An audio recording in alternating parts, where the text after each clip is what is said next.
Our wonderful speaker we have today, Shirra Frost, is the Director of Mobile Marketing in the Digital Banking Group from FiServe.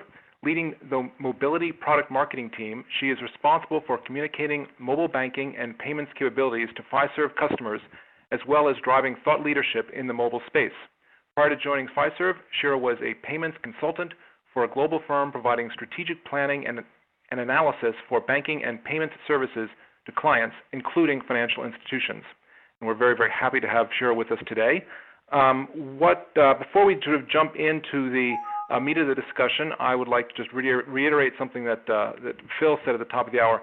We do set aside about 10 or 15 minutes for Q&A at the end of the hour, and we encourage you to ask questions sort of as they occur to you. You don't have to wait until the end, so please, sort of as the Spirit moves you, put your questions into the queue, and we'll make every effort to get to them in the time we've got. If for some reason we run out of time, we will follow up afterward and answer your questions. So please ask away anything you'd like. And with that, let me turn things over to Shirra. Shirra, you have the floor. All right, great. Thank you, Michael, and thank you all for joining today. I'm excited to have you here and talk about Mobivores and this new breed of digital consumers that we're seeing trending today. In addition to what Michael said, I'm also a mobile user and have been for a long time when there were the clunky mobile phones, and so I've seen a lot evolve over the years, and so I'm really excited to talk about some of those trends. So before we get started, I thought I'd share this comic with you. So the one woman says to the other, "I've broken up with Jim." And the other says, "Really? How could he cope with it?" "Oh, he doesn't know yet. Twitter is down."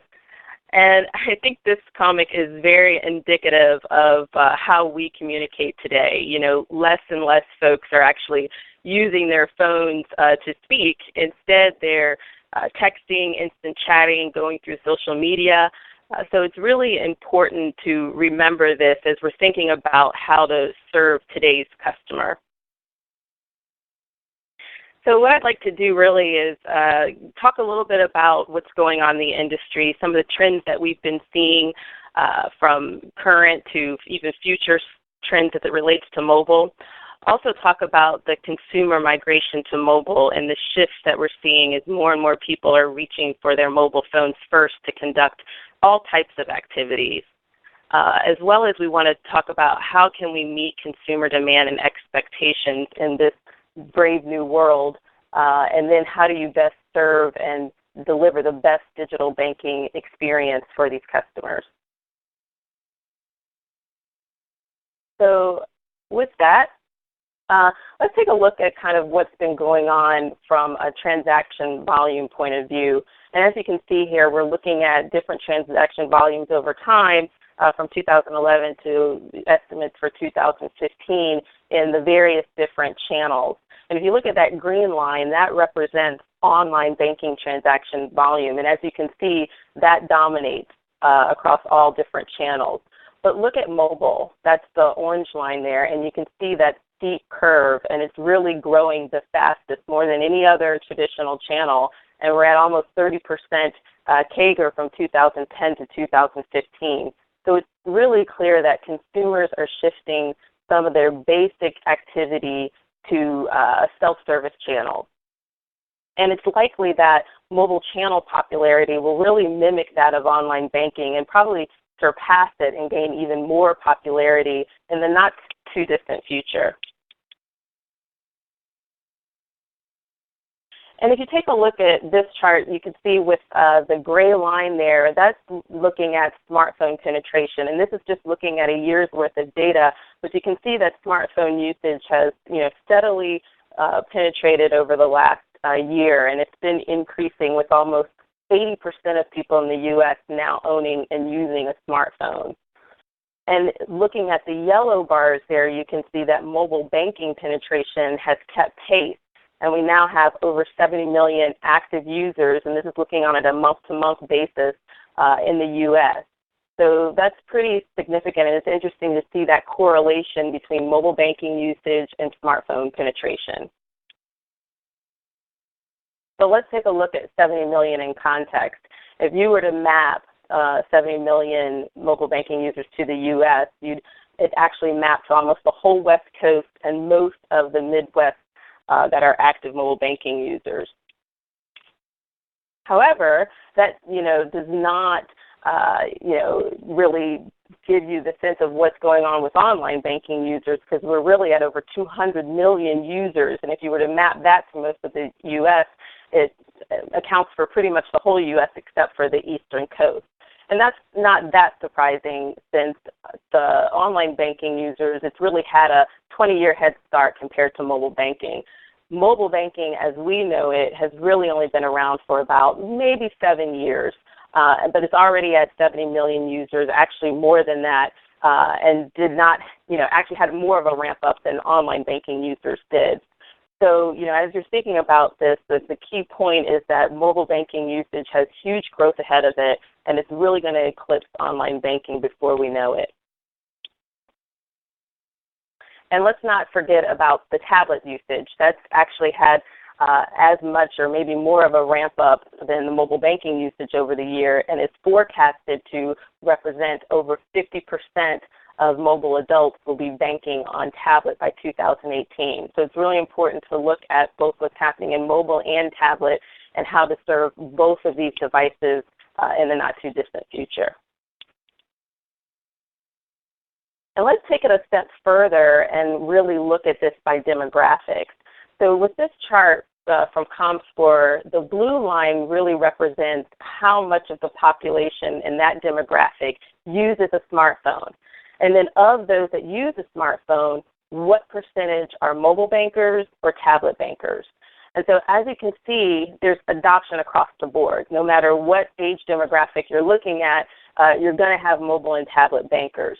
But the interesting thing here is that if you look at the orange bars, those are the mobile bankers across each age group, and those tend to skew heavily toward the younger generation, the millennials, and even the Gen X. And if you take a look more to the right and look at those yellow bars in those seniors and baby boomer generations, you see that they really are using tablet more than they're using mobile banking. And that's not surprising, since a lot of these folks like the bigger screen size, there's an ease of use, and a familiarity as well with online banking. So that's kind of what we expect to see, but it's interesting to see what's happening across generations. So we talked a little bit about what's happening in the industry and what's projected to happen. So let's really look at this consumer migration to mobile. And if you think about it, looking back to when you started first using mobile or was first introduced to the smartphone, there was like an explosion of smartphones where mobile devices seemed to complement every other aspect of our life. But the channel was still relatively new. And I would say the second phase in this rise of the smartphone is what I would call the great mobile migration, where there was a huge amount of applications that were being pushed out through the app stores. The channel matured before our very eyes, and we saw that we could do more and more on our mobile phones. It was kind of the age of there's an app for that, where mobile really replaced a lot of the things that we used to be doing on the desktop. And so now we're really entering this third phase, what I like to call the time of the Mobivores and the mobile first and mobile only users. And I'm sure a lot of you have really seen these terms used out in the industry, mobile first and mobile only. That's been used pretty much interchangeably. And when I look at these words, I really kind of group them into two different categories.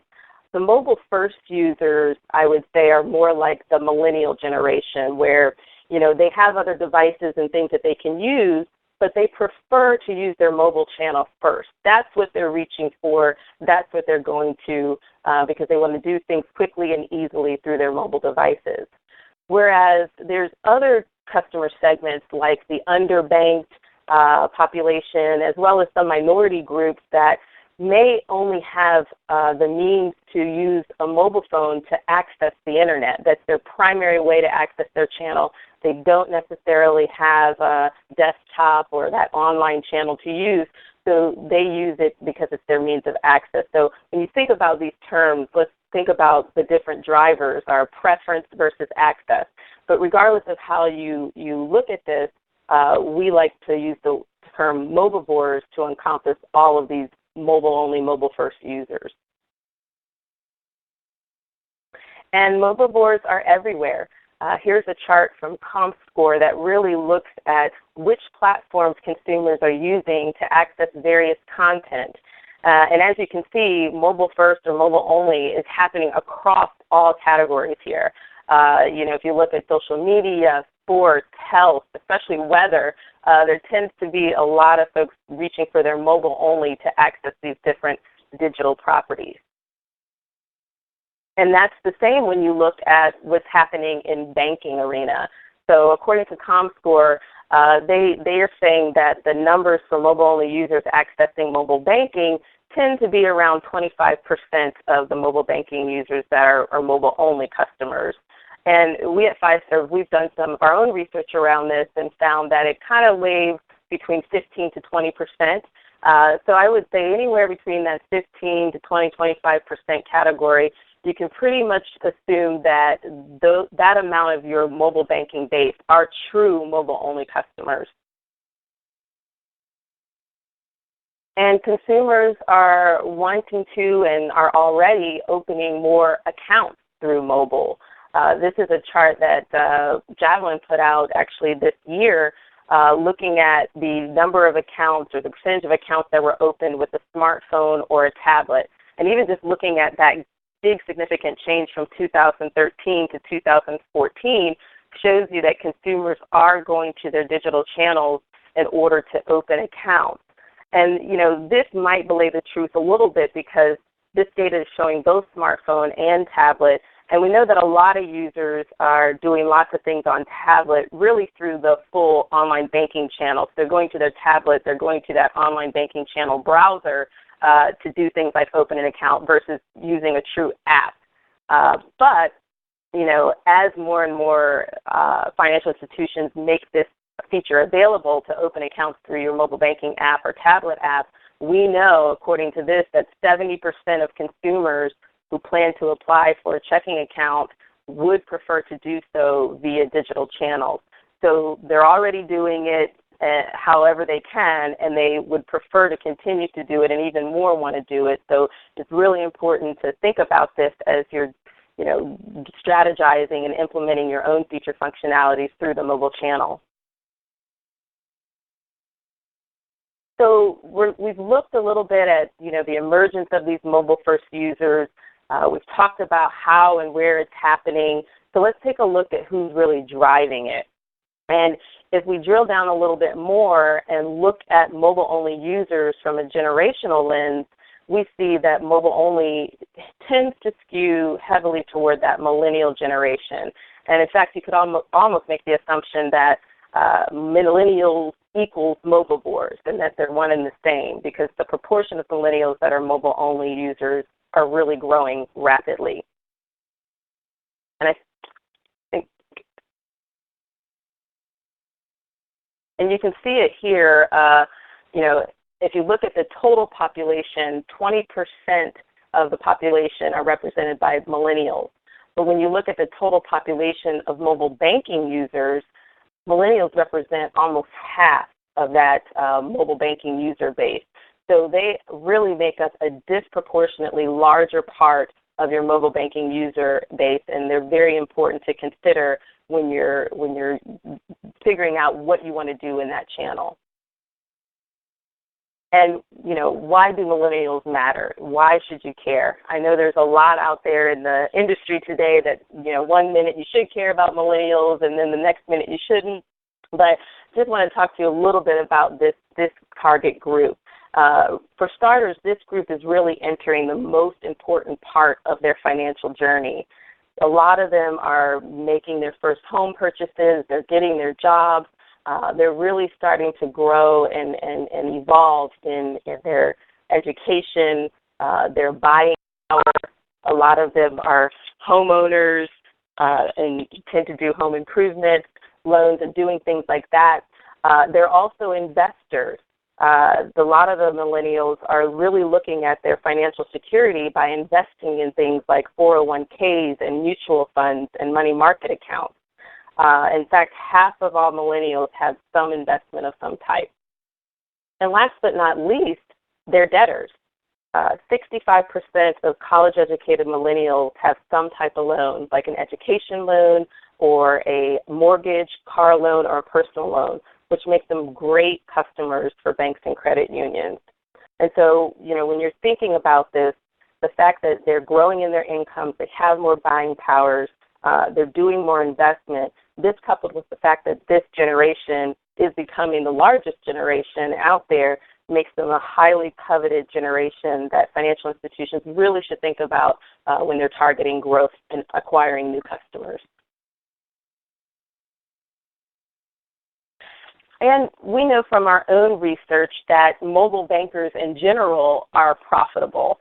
We've conducted some research this year and as well as last year, looking specifically at our mobility user base, and we found that mobile users are better retained. In fact, they're actually 10 times less likely to attrite when you compare them to non-digital users.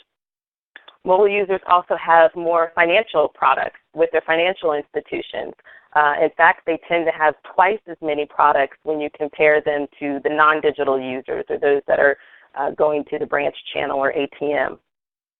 They also tend to drive more fees.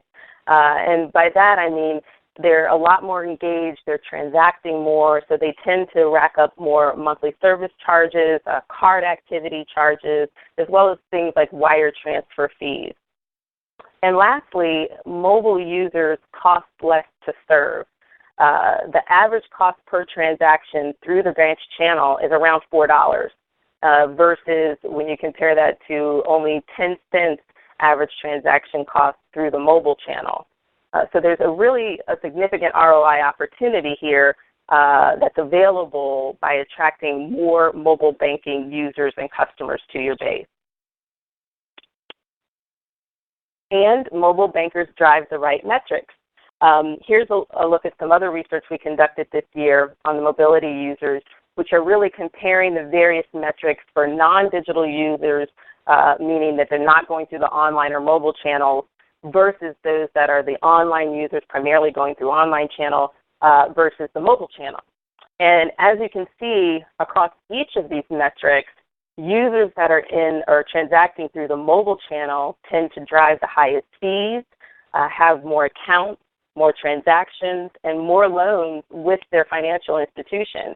And so basically, anywhere that you see that dark green on the chart is where the highest concentration is. And then if you take it a step further and really look at the age groups down the left, you see that millennials and Gen X tend to drive the higher fees and have the most transactions. But no matter what age you look at, if they are a mobile customer, they're going to be more profitable to you. So, as I mentioned before, there's about 25% of your users or your mobile banking users that are true mobile-only customers. So if you don't serve these users, then you're really putting at risk and maybe even missing out on a really highly profitable segment of your customer base.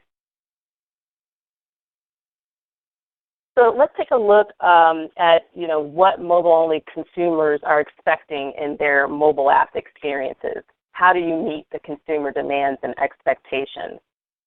So if you take a look at this picture here and you see all these different companies, think about what these companies have in common. They tend to provide value to their customers and they're creating new user experiences by really utilizing technology, especially online and mobile, to give the best and most convenient experience to their customers. So if you take a look at Netflix, for example, they literally changed the game in video rentals by making it so much easier to rent a video by simply going online or your mobile device, clicking which videos you want, and then having those DVDs or Blu-rays shipped right to your door. That really changed the game and probably put companies like Blockbuster out of business. Zappos did something similar by really making it easier to buy shoes online, and that experience is so seamless.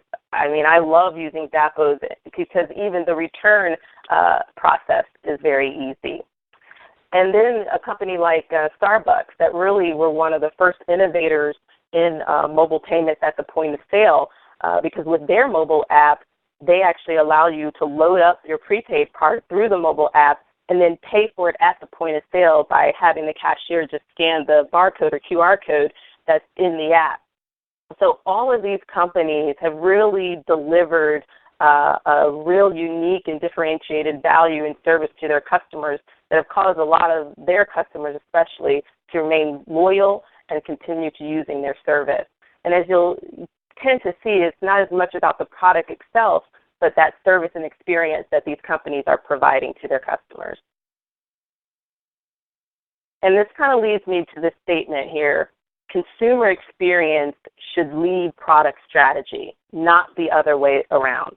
So if you think about how we've been doing things, up until now, in the old days, financial institutions would, launch products and services that they felt made sense.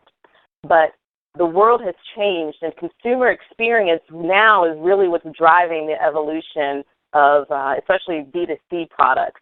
It's really the customer experience that drives the profitability. And so when you think about it, it's really about building a successful digital experience that's centered around understanding the consumer. Every consumer has unique needs, influences, perceptions, and behaviors. And it's those that are really getting to understand and know their customer in that way that can really provide that excellent product and service back to their customers. And frankly, features aren't enough anymore. I think everybody's familiar with BlackBerry and their device and kind of how when they first came out, they had all the features other phones had, and they actually even had probably a superior email experience since a lot of corporations decided to go with BlackBerry as their platform of choice when they were driving out their email communications. And so if you did a checkbox comparison when they first came out of their features versus the market, they would have been really competitive. But then Apple came along and launched the iPhone and pretty much changed the game in user experience. And what Apple put out with the iPhone was a unique, differentiated, valuable experience that consumers at the time didn't even know they wanted or needed, but once they saw it, they couldn't think of having anything else. So Apple really invested in the user experience, and then Android quickly followed suit. And these two companies were able to gain massive market share to the point where now BlackBerry has less than 5% of the device market share in the U.S. And, it's only because when BlackBerry started seeing what was occurring in the market, they didn't act fast enough to really revamp, innovate, and differentiate themselves so they too could provide that valuable user experience that these other players were doing. And when they did, by coming out with, I think it was the Touch BlackBerry, it was too little too late. So progress really means focusing on the experience, not just the features. And for that reason, it's really important to tailor your user experience to the device. So when you take a look at the mobile channel, online channel, and tablet, you want those experiences to really be distinct in the look and the feel and the functionality. And so you also need to think about how consumers are using each of these devices. For example, with the mobile channel, they're going to their mobile app and their mobile phone for quick, 60-second or less interactions. They want to get in and get out and get what they need and be able to navigate seamlessly. With the tablet experience, though, you're dealing with consumers that may be in a more relaxed position. They're usually leaning back on their couch, maybe looking at TV, and so they have a little more time, want more visuals, want it to be visually richer, and they're willing to spend more time, and you want to make sure you're utilizing that real estate there. And then something like the online channel, when they're upright at their desk, maybe doing more arduous tasks like budgeting and personal finance. So that you want to make sure that you're adapting the style and the user interface for those type of activities.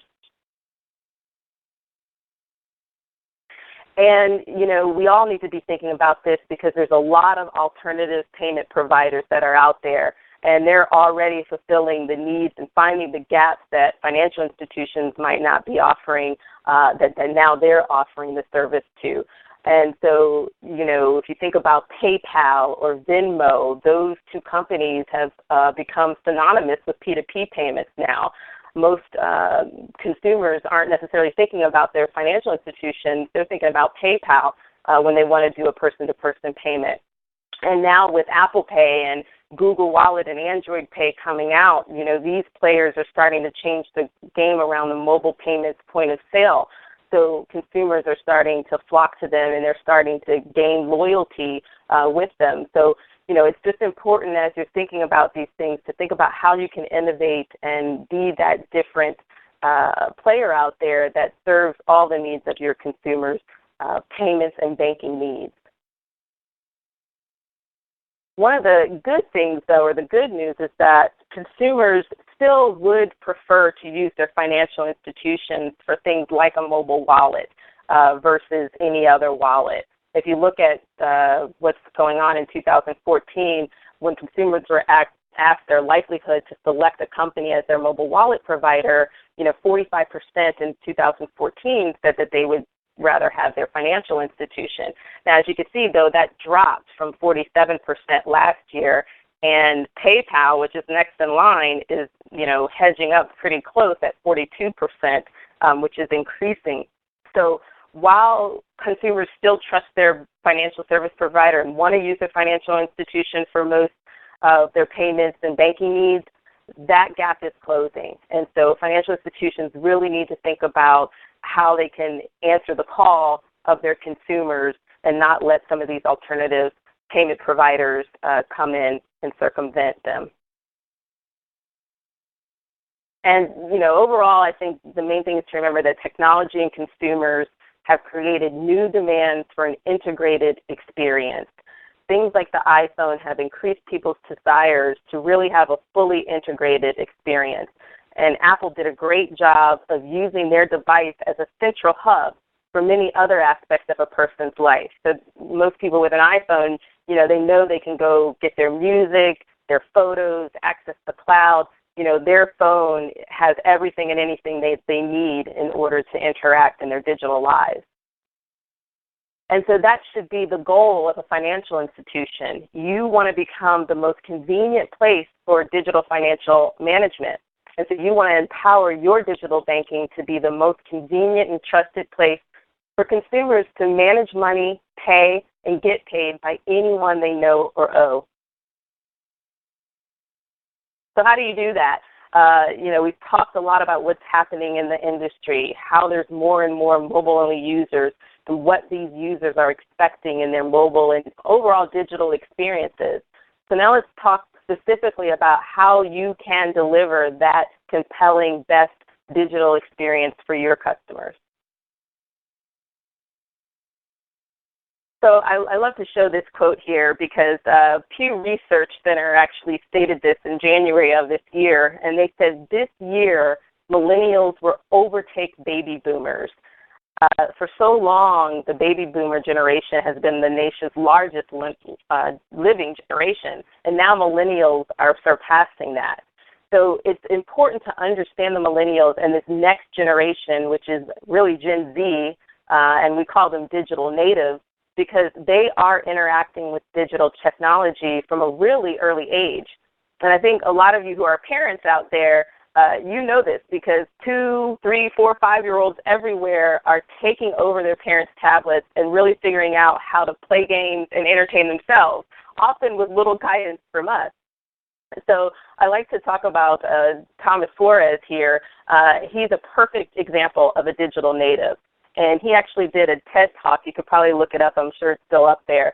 In 2011, at the age of 12, he taught himself how to develop iPhone apps, and he also started an app club at his school to show other students how to develop apps. And my favorite quote from his TED Talk was that, many times students know a little bit more than their teachers about technology. And that's so true because these digital natives are very technologically savvy. They have high expectations for their mobile experiences. So it's really important to think about these future mobile banking and online banking clients when rolling out your app. So, this shift to mobile-first generation is upon us. So the mindset, or this should be the real mindset in shaping how we think and build our solutions going forward. And so as you're thinking about your digital banking strategies and how you better serve this mobile-only group, it's important to think of ways to bridge the gap between the mobile, online, and physical channels. You want to go away from just a foundational mobile banking experience to transformative banking experiences. And this really happens by translating features from online to mobile and creating new digital experiences for your customers. So things like the pre-login balance, where the consumer can actually check their account balance by just swiping down on their app versus having to actually log into their app with a password. We know that the number one activity that folks are doing in their mobile banking apps is checking their balances. So why not make that a lot easier, especially for your Mobivores, to do it at a swipe of the finger, look at their balance, and get on with their day. Or something like device-based digital enrollment, where they can actually go to the App Store and download your mobile banking app and then enroll in the mobile banking service without having to go through the online channel first. So how can you decouple that experience where you're not having to register online, but you can literally go in to your App Store and do anything and everything you need, including registering for mobile banking right then and there. And this last example, I think, is probably the best example of merging that physical channel and that virtual world and offering customer assistance right through their mobile app with personal digital bankers, where when a person needs help or needs to contact a customer service representative, all they need to do is click a button to either live chat with someone or video chat with their actual digital banker. And you also need to think about how do you exploit the unique attributes of the mobile channel or the mobile phone.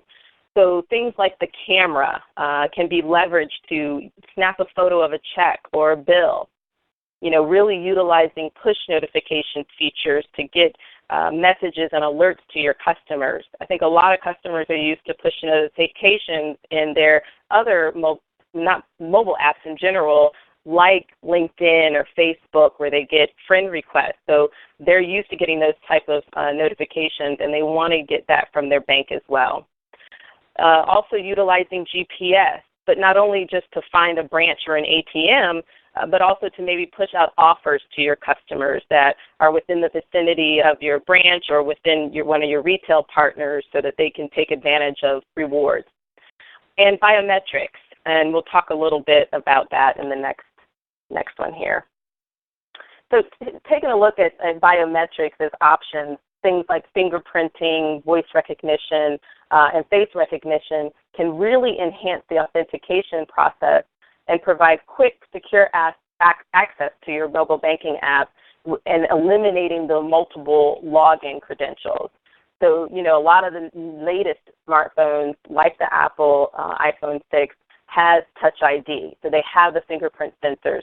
And Mobivores love this because it's a lot more convenient to just press their finger on the phone to authenticate versus having to input a password and even answering a bunch of challenge questions.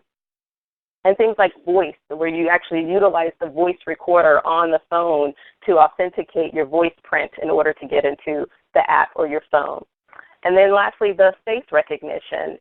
That's actually something that a lot of a lot of smartphones have available now to get into your actual phone. So why not be able to authenticate with your face just to get into your mobile banking app? And USAA has actually already implemented voice and face recognition and biometrics through mobile. So this is not some far off thing. It's actually things that are being instituted now, and definitely something to think about in your strategies. Also want to talk a little bit about, leveraging the camera. So mobile remote deposit capture was a revolutionary feature that allowed banks to really take advantage of the camera feature to deposit a check. But there's a lot more that you can do with the camera than just do that. You can also, do things like make the bill paying process a lot more easier by allowing customers to take a photo of their bill and to add a bill payee. So capturing bill information via the camera would enable users to add a bill in about 30 seconds or less, which is a lot more easier and a lot less time consuming than having to manually input all that biller information into your device in order to set up an actual biller. So it also causes or saves time and avoids the actual input errors because they don't have to tap in that much. So it's a very Mobivore-friendly feature, and the more you can do with the camera and leveraging that in your mobile banking app is going to be great for Mobivores. And if you think about something like loan applications, this is a place to really drive revenue. So you want to make sure that you're allowing your customers or giving them an easy experience when it comes to, completing a loan app. So think about something like the car buying experience.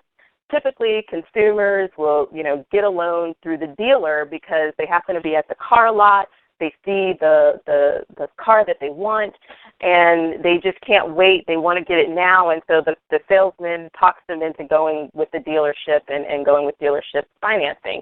And oftentimes they do it because they didn't take the time to get their pre-approval through their financial institution. They want it now, and so they do what's convenient and easy. But what if you could make it just as easy to get a loan with your financial institution instead? And mobile is the perfect way to do that, and that's a perfect way to sell to your customers because they always have it on them when they're making those important financial decisions. So in this example, imagine the Mobivore that has your mobile banking app that allows them to utilize the camera on the phone to take a photo of the VIN number of the car that they want right in the car lot, get that pre-approval for that car right on the spot. That's going to get the Mobivore and really is going to help you drive revenue for your institution. And it's also important to think about how you market and message to your consumers. If someone is a mobile-only customer or a true Mobivore, and you're not advertising or communicating with them on mobile at all, then you're not really reaching them. So they're not going to necessarily see the banner ads that you have on your website. They're not going to be in the branches to see the posters and things that's up.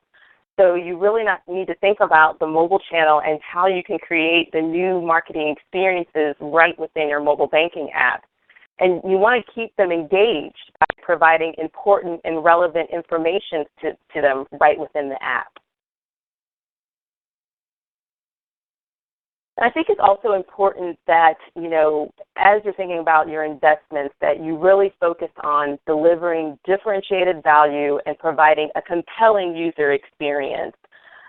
You want to think about things like navigation in that first example thing there. You want to ensure that the navigation is easy and that they can find everything in one place. So kind of making everything available as soon as they log into their app makes it easy for them to navigate and get to where they want to go quickly. You could also add things like augmented reality, where the user can be walking down the street, so that's a street view right there, and kind of hold it up in the air to see where are their different offers in the vicinity. So as they're walking through the city of New York, they can literally see that Starbucks has 10% off and, there's an ATM around the corner. That really has a wow factor that a lot of mobile-only customers would gravitate to. And then something even as simple as that example on the right, which are shortcuts, where the user could click on a transaction that they've made within their app and up pops various actions that they can do all right there, like add a photo or connect to a service representative. It's really about making it easy, convenient, and even aesthetically pleasing to the Mobivore. So if nothing else, I'll leave you with 5 key things to remember. Number 1, you want to understand your digital banking strategy. So oftentimes some groups don't really even have a strategy or haven't really sat down to think about it. They kind of do check the box. I know we need mobile. I know we need online. But what's your strategy? Why are you implementing these? And where do you want to take it going further? And so it's important also, if you have a technology provider like a FiServe as your partner, you also want to understand what their strategy is, where are their roadmaps going, so that you can make sure you're aligning that overall. Number 2, create a digital innovation team. There's a lot going on with technology now. There's a lot of alternate players popping up. So you want to make sure that you have a team that's focused on digital and especially digital innovation, that they're staying abreast of the new trends. They know what's going on so that you can quickly act and be proactive as opposed to reactive when it comes to implementing new features and functionality for your users. Number 3, I would say, is invest in digital channels. Technology is going to continue to evolve. Online mobile, it's not going anywhere. In fact, there's new things coming up like wearables, and you got to start thinking about how are you going to have features for that. So you want to make sure you have budget set aside on a yearly basis and that you're continuously investing in digital channels so that you can stay competitive. Number 4, provide a compelling and integrated user experience. We talked about what happened with BlackBerry. You don't want to do the same thing. You want to make sure that you're constantly innovating. You're making sure that you're listening to your consumer and that you understand your consumer and are creating a really compelling experience for them. And last but not least, think differently. Everyone who gets ahead now is really thinking outside of the box and delivering that best-in-class, new and innovative type of feature functionality and service to their customers. So with that, I thank you for listening, and I'm going to go ahead and pass it back to Michael to see if we have any questions. Thanks so much, Shirra.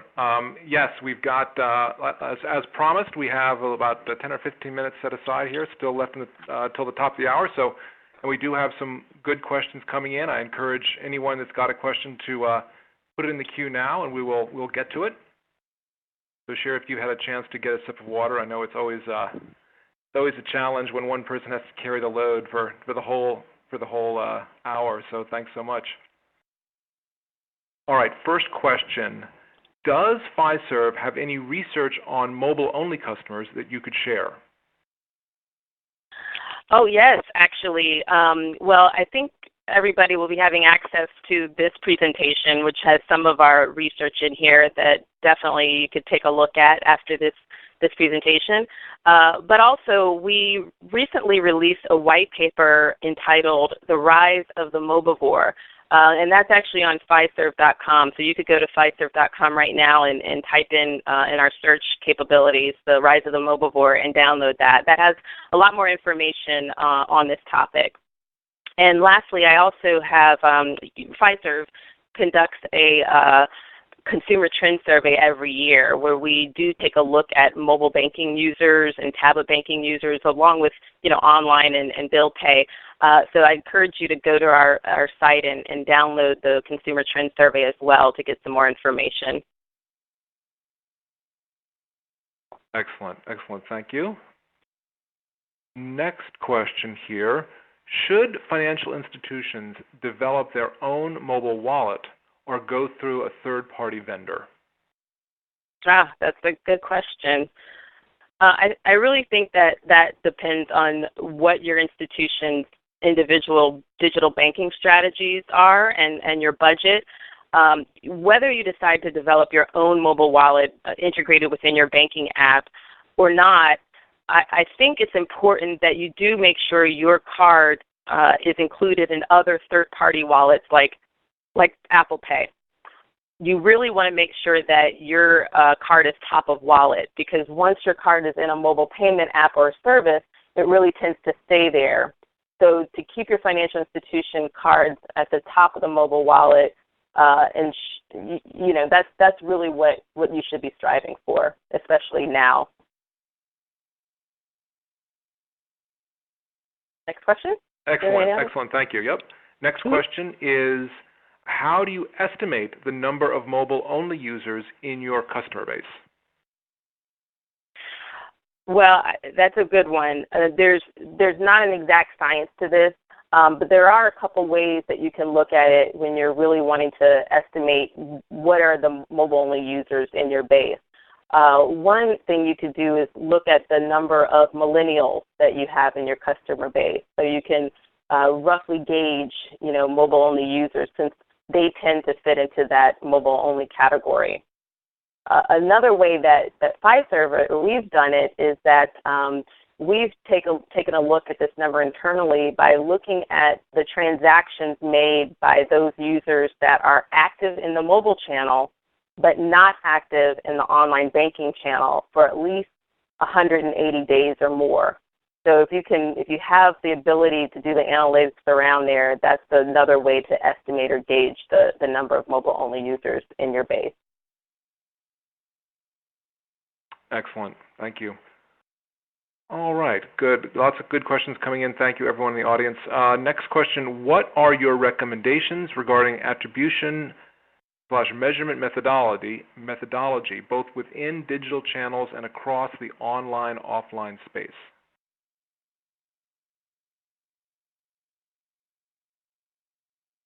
So I guess you're saying about, what do I think, how much of a percentage of your population should be in your online versus your offline space, if I'm hearing correctly?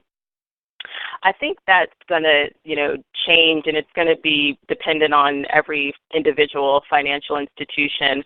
I can't say what I recommend. I can tell you what we've seen. It's really starting to grow. I know if you look at the number of mobile-only users as a part of the online banking user base, that tends to be between 20 to 40%. There's still a lot of offline users out there, but I think that that gap is coming to close soon. So we'll start to see more and more digital channels users coming forward. I hope that answers the question. I could also reach back out to that person individually if I didn't address it correctly. Wonderful. Thanks, Shirra. Okay, next question. You mentioned mobile users cost less to serve. However, I noticed the slide showing transaction volume showed a slow decline in call center and branch transactions that was not proportional to the increase in mobile and online transactions. So I would have to share with you some of our methodology in probably that study. I think you're referring to the chart that had the dark green concentration in there. So there's not going to necessarily be a one-to-one ratio for what goes up versus what comes down. So I think the best thing for that one is to kind of share our methodology so that you can see how that shift is occurring. Excellent. Thanks, Shirra. And I see that we are through our questions. So we've got a little bit of time before the top of the hour, but I think in the again, interests of respecting everyone's time, we'll give you back these next 6 or 7 minutes for your schedules. I'd like to thank you for being here, the audience. We would not want to do it without you, so thank you for being with us today, and thank you for the questions. Thank you, Shirra, for a wonderful presentation, some very rich data, some thought-provoking stuff. The profitability of mobile users, I think, is really really shows the imperative of what we're talking about here today. Please, everyone in the audience, also keep an eye out for an email that we'll be sending to you in the next 24 to 48 hours. It'll have a link to the presentation, to the recording, and you can then review it at your leisure, and we encourage you to do that. And with that, let me wrap things up. I wish everyone a wonderful rest of the day, and I hope you'll join us again here very soon. Thanks so much.